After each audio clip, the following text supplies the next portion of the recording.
আসসালামু আলাইকুম রহমতুল্লাহ বারাকাতুহু। কাছের এবং দূরের দেশ এবং বিদেশের যে সমস্ত বন্ধুরা আমার ভিডিও দেখেন তাদের জন্য সর্বপ্রথম যে আমলটি আমি জানাতে চাই সেটা হলো আয়াতুল কুরসির আমল।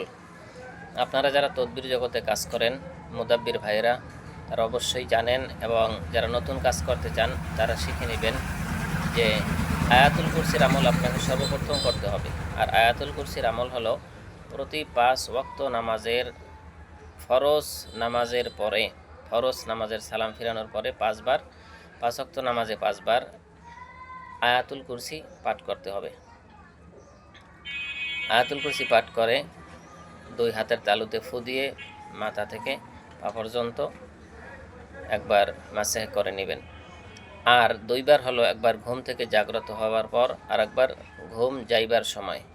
5 বার আর 2 বার 7 বার, সর্বমোট 7 বার পাঠ করবেন। নিজের শরীর বন্ধ থাকবে, ফ্যামিলির পরিবারের সদস্যদের তাদেরও বাড়ি বন্ধ থাকবে, এবং তাদের শরীরও বন্ধ করার জন্য নিয়ত করে পুরো চতুর্দিকে এরকম একটা ফু দিবেন, পুরো বাড়ি বন্ধ হয়ে যাবে, ফ্যামিলির সদস্যদের শরীরও বন্ধ হয়ে যাবে ইনশাআল্লাহ। তাহলে এটা আপনাকে করতেই হবে যদি আপনি তদবির জগতে কাজ করেন। এটা যদি আপনি না করেন যে কোনো সময় যে কোনো মুহূর্তে শয়তান জিন দুষ্ট জিন আপনাকে আক্রমণ করবে, ফ্যামিলির সদস্যদের আক্রমণ করবে অবশ্যই। এজন্য আপনারা নিশ্চয়ই এই আমলটি ইনশাল্লাহ শুরু করবেন। কোনোভাবেই এটা মিস করা যাবে না।